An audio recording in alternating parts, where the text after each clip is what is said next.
Okay, so there are a couple of spots during Ben Shapiro's speech in TPUSA, and I found them suspicious, and I wrote them down, the time when those things happened, and then after I played for you, then I'm gonna talk about that and then give you my opinion. Let's check it out. Well, thank you so much. Thank you so much. It's obviously a massive honor to be here at Turning Point USA. Those attempting to speak truth from frauds and grifters. Because some things like they shot Charlie, without specifying whom we mean by they. The person who allegedly shot Charlie Kirk, and whom all the evidence points at, all of it, is a gay, trans-loving furry.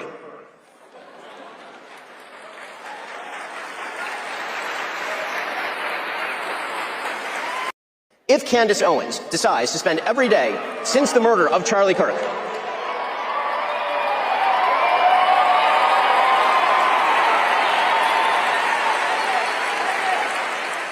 as people with a microphone have a moral obligation to call that out by name.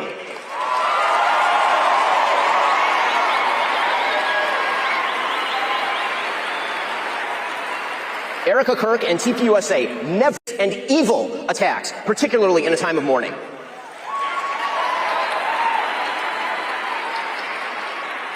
Cowardice. Yes, cowardice.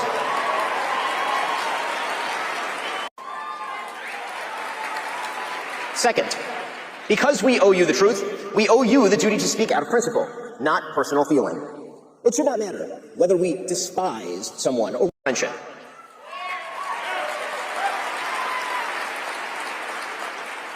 So no, Tucker Carlson, it is not an excuse to go silent on Candace's targeting of TPUSA.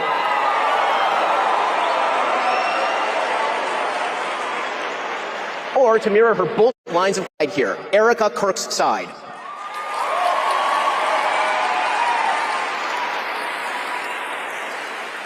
You know, the side of the widow with 2 children whose husband was shot live on camera in front of all of us. Friendship with the person used like Nick Fuentes proceed to glaze him, you ought to own it.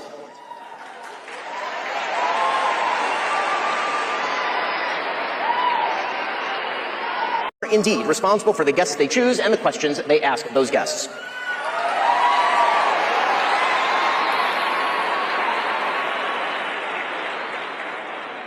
Fourth, because we are more retarded for having heard it.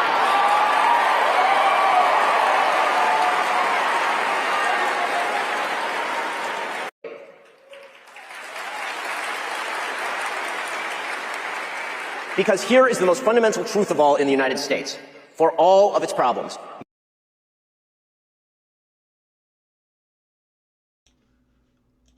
All right. Okay. So, as you saw, I picked those moments that he got not a standing ovation, just round of applause, and people were cheering him on. So there are a couple of the theory that I have. One of them is already because it was actually the first day.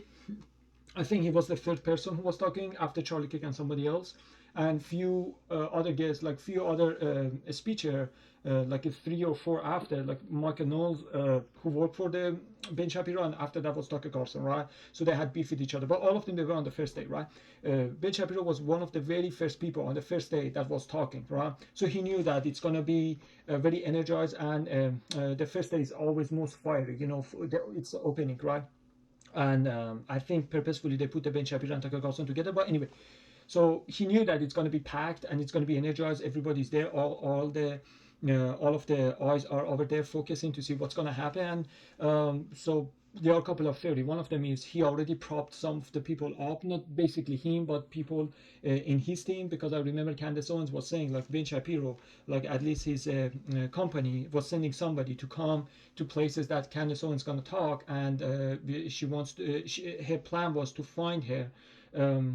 Find some flaws from her so she could use that and then later use it against her over there. So basically like a paparazzi, just to make sure, like find something from you to could be used online. And even Nick Fuentes was saying the similar case happened to him. So I'm not going to be surprised if it happened in here as well. So if you can send a couple of people over there to find the people that you don't like something bad from them, so they can monitor them and record them and later put it online. So of course they can do the reverse and bring some people to cheer you on, to be like a cheerleader basically. And as he's speaking, they're gonna just cheer him on and start to screaming, because many things that he was saying were controversial and edgy. And you basically on the first day, like if that was the fifth day or sixth day, yeah, I could understand, because he would say, well, I saw the taste of the people, audiences over there. They were pro-Trump, they were they were pro-Tucker, against Tucker. So I saw that like everyone was following my narrative, so I came fiery as I was, and then basically cleared the field, and then got a huge win, a huge W.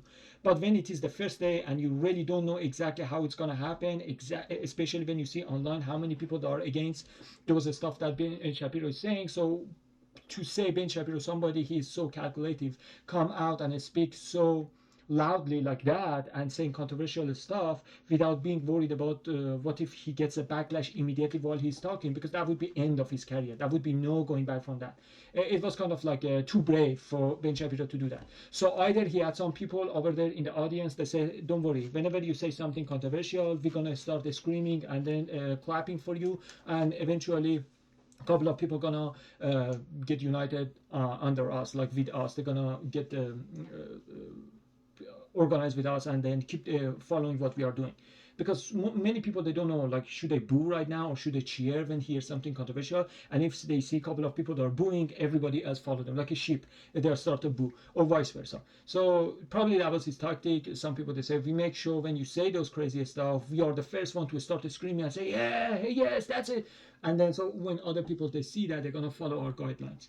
That was one of them. The second one was in like from minute 5 to minute 15, I could see not the way that he was swallowing his saliva. He was doing this, and also when the way that he was looking around to see like what's going on, what's the temperature.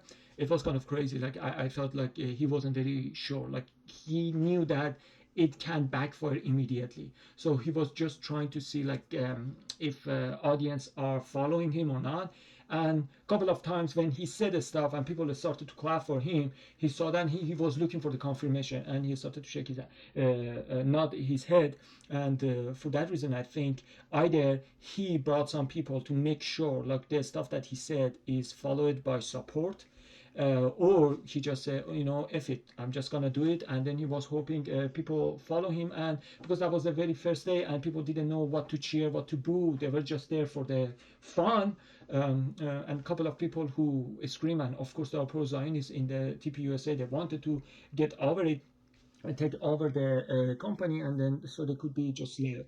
But you could see like stuff that he was saying, people weren't sure. Only few loud people you would see, yeah, let's go.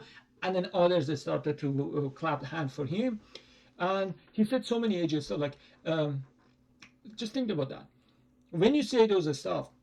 And already, if we take the Megyn Kelly's word, he's losing hundreds of subscribers. He's not making enough money, and Megyn Kelly was helping him. And the way that he attacked Megyn Kelly, Steve Bannon, Tucker Carlson, Candace Owens, he knows that all these people, they have their own fan bases. And when you attack all of them simultaneously at the same time on the same speech, you are making all of them united against you.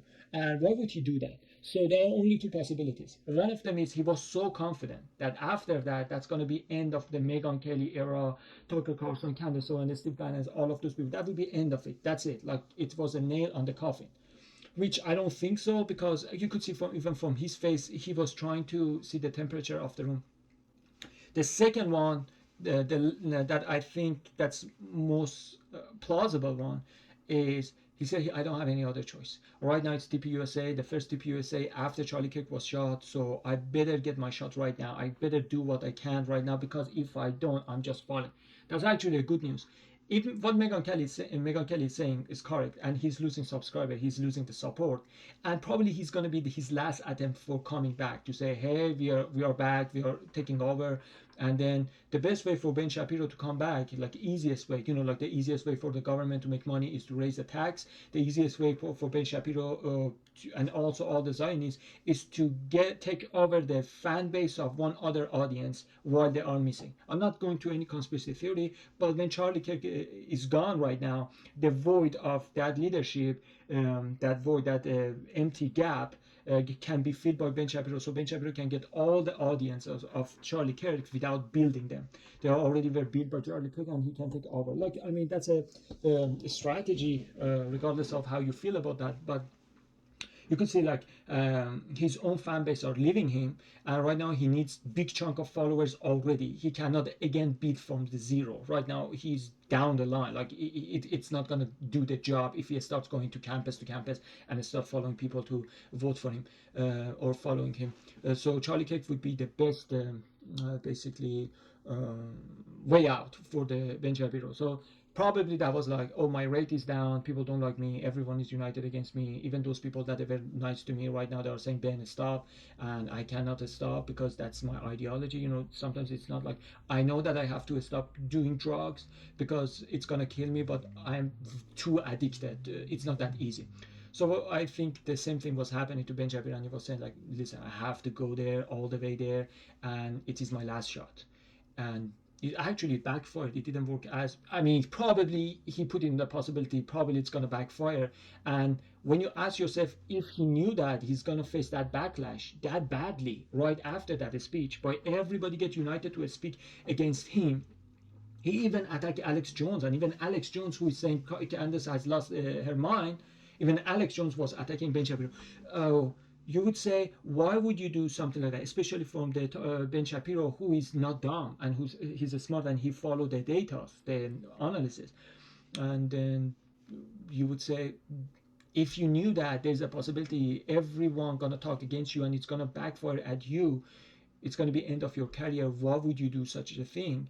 The only logical explanation, he says, I had to do it in order to come back. If I don't, that was the slow, like a slow burn, like slowly he was like going down. And he said, either I have to attempt right now or never. And then where else better than TPUSA, first TPUSA before Charlie Kirk. So I think he did because he was desperate, and he did what he had to do, and it didn't work out the way that he wanted. The reason that I'm saying, because Tucker Carlson and so on, I could understand, but or even Steve Bannon, but man, because they already had a beef with each other. But Megyn Kelly, right, 1 month after you were on her tour, you talk like that, and you said, "Oh, you are a coward." You could talk nicer, at least about the Megyn Kelly, and Megyn Kelly said, "Okay, you are not my friend anymore." That's end of it. That's really end of it. And I think um, it's gonna be crazy to see like how Ben Shapiro gonna turn to nothing. Just go watch his channel and see how many views he's getting, and it's gonna tell you everything.